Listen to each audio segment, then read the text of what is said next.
Hey everybody, Dr. Fisher here. Today we are going to go in depth a little bit with Brené Brown's book, Atlas of the Heart.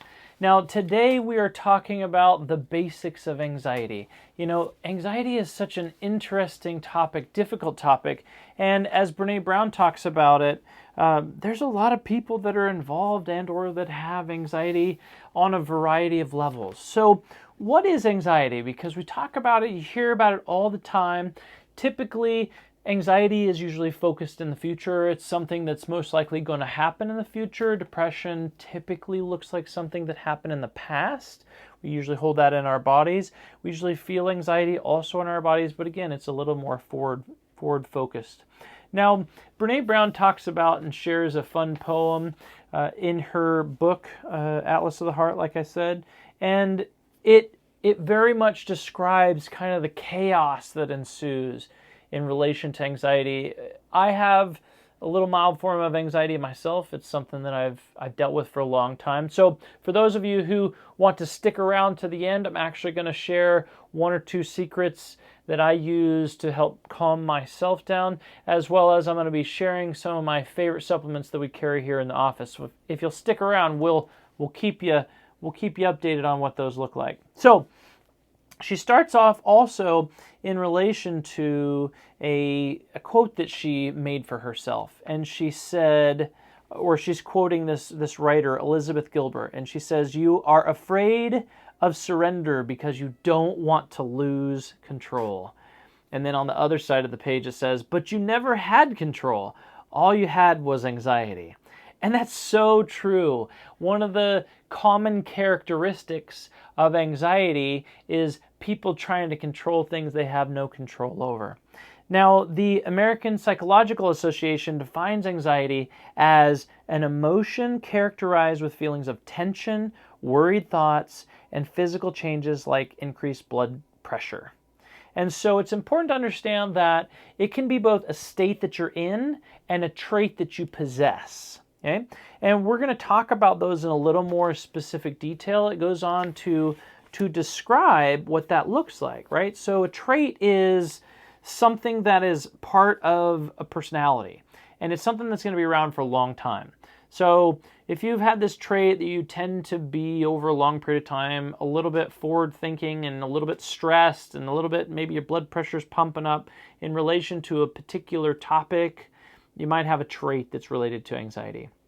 Now, a state, on the other hand, is going to be more of like a temporary place where you are in a short period of time where you've been put in a situation, usually it's environmental, whether it be your internal environment or the external environment, that then triggers certain things, and so you be in a state of anxiety, right? They quote in the book, "I'm feeling quite confident about this interview," or "I feel nervous about doing this," describes states specifically. Now, it's important to understand that anybody who has these things for long periods of time, you may also need some additional help from a specialist, for example. Generalized anxiety disorder, for example, it's different than both the trait and or the state. And this is going to be more like an excessive worry for like a 6-month time frame. So we're going to focus a little more on the state and the trait more than focusing on generalized anxiety disorder, because that one oftentimes needs additional support, diet lifestyle changes, because blood sugar is usually involved, definitely unstable from my perspective. So supplements to stabilize blood sugar, supporting the liver, supporting, again, the types of diet, what you're eating for breakfast. Those things all come into play here. Now, they quote a statistic that's pretty intense, right? Approximately 1/3 of U.S. adults will be affected by an anxiety disorder in their lifetime. And so that's pretty intense. So a lot of people really probably need a little bit of an additional support from a professional. Okay? Now, another interesting aspect of anxiety is this idea that this person has an intolerance for uncertainty. That's an important contributing factor to all different types of anxiety. Now, that's a really important piece, especially in relation to the work that I do here at the clinic. I do a lot of transformational work with people with anxiety, with depression. And one of the things that we have to do, as Joe Dispenza talks about, is we cross the river of change, which means that we lean into that idea of uncertainty. When we lean into uncertainty, we have to have built up a tolerance for it. So, as I said before, I'm quoting the book, a lot of these people with anxiety have an intolerance for uncertainty. They want something to be super safe. They don't want change. And that's a really important piece to understand because that affects you at a deep brain level. So it leads to a couple of things. One is going to be, as she talks about, worry, right? So they describe worry as a chain of negative thoughts about bad things that might happen in the future, okay? And then that takes you down a spiral where you're going to burn most of your energy and your resources. So there's actually a lot of benefit. There's a lot of payoff about worrying because then maybe you don't have to change. You don't have if you're able to sit with your parts for long periods of time, the actual parts that are sitting with and have this worry, they're worrying for a particular reason. Those parts are trying to protect you for some reason. And so it's really important to understand that you're not just having anxiety for no reason. And so being able to get back to the core root is important, both in the short term and in the long term, definitely more so in the long term, because sometimes you get, for example, into a panic attack, and unless you have a professional that knows how to sit and hold space for you, it's important for you to be able to get that under control and then go into maybe a professional environment and work through that process. I love working with people with anxiety. I love working with people with depression, being able to help people get in the moment, to be able to sit with themselves and see what those core traits within inside of themselves are trying to protect them from, what the payoff that you get there. Now, avoidance is another coping strategy associated with anxiety, right? So either you're going to worry and burn yourself out and then you're spent, or you avoid.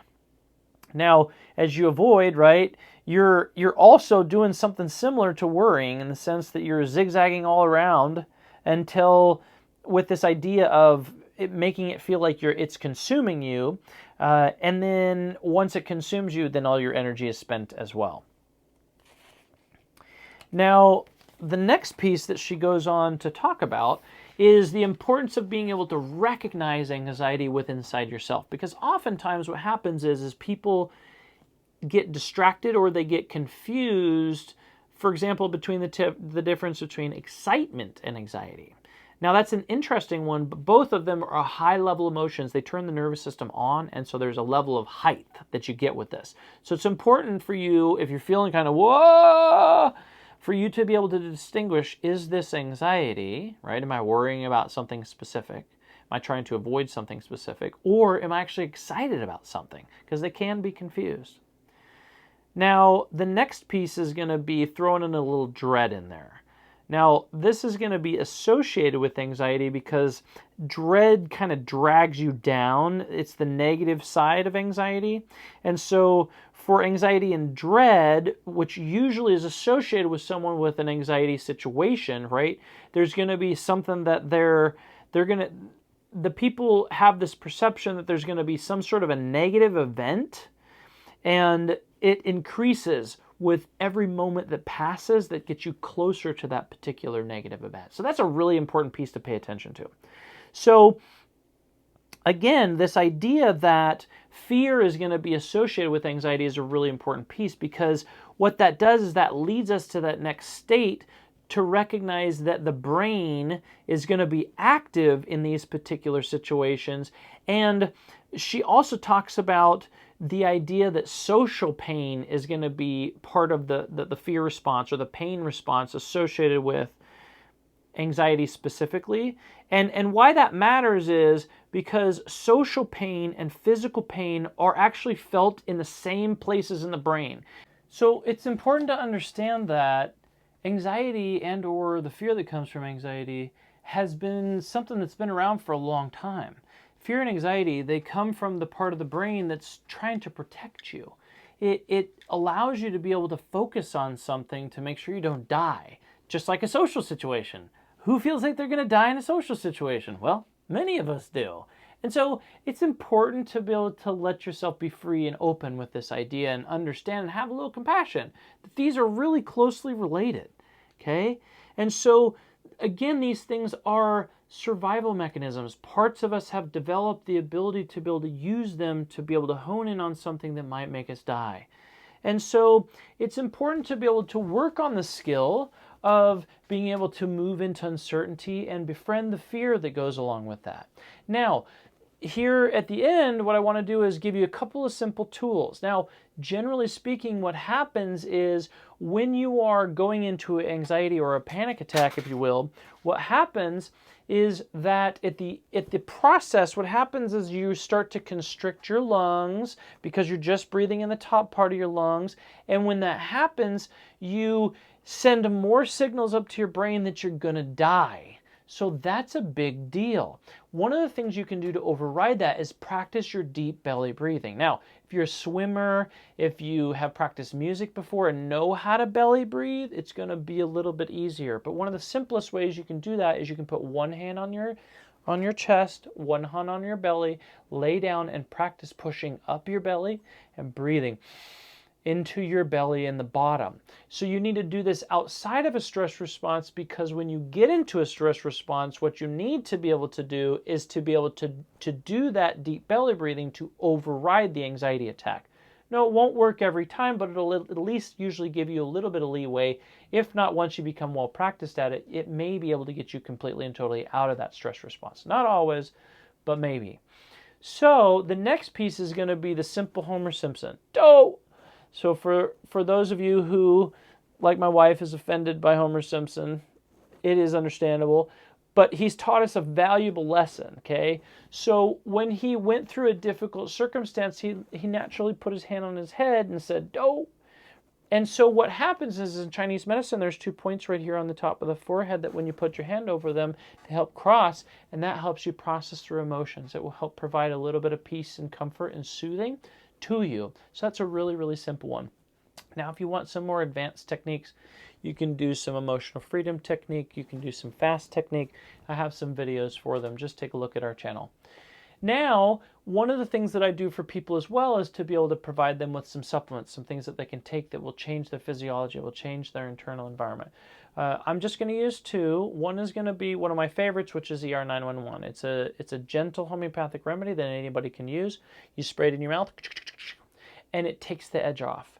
Now, I have multiple different kinds of that here in the office, but this is a general, really good one. It says what its name is for, ER911, right? For temporary relief of emotional, physical trauma under high press or stressful situations, right? Helps with this stress, dread, and fear. Sometimes even fever, nervous tension, those sorts of things. Can be even used when you're in a flu-like situation, okay? Very, very simple. You just spray it in your mouth. Now, if you can't get it inside your kid's mouth, you can spray it around them. It has more of an energetic quality, and it will still allow some level of relaxing for the kiddo and for you. Now, this is going to be Tim's favorite. It is tension ease. Now, there's a couple of things in here that I absolutely love, like chamomile, lavender, ashwagandha, passion fruit, lemon balm. You can make teas out of these if you want to at home, right? A lot of people think about their grandma making chamomile tea for them, or give them to them when they're feeling sick and need a little bit of support and a little bit of love. So this is a beautiful combination. This tension ease with ashwagandha helps you deal with stress as well as kind of help chill you out. Now, one of my reasons why I like this one and why it's one of my favorites is because the lavender actually has some really good research behind it for those people who also struggle with depression. The lavender really kind of levels out and supports and kind of lifts people with depression. Now, it has a pretty strong lavender scent. A lot of times for myself, I'll just pop 2 tension ease in my mouth and kind of chill out a little bit. I know it usually takes about 10-15 minutes for that to happen for me. A lot of times I give this to patients 1-3 times a day just to kind of keep them kind of even keel throughout the day. Helps prepare for sleep, that sort of thing at night. So if you like our channel, please like and subscribe. If there's any other comments that you have, please leave a comment below. If you have anxiety, maybe some of your struggles, what you've done for it, leave a comment down below. And also, we would love to hear any comments from you about any future videos that you have a desire for. This is Dr. Fisher signing out.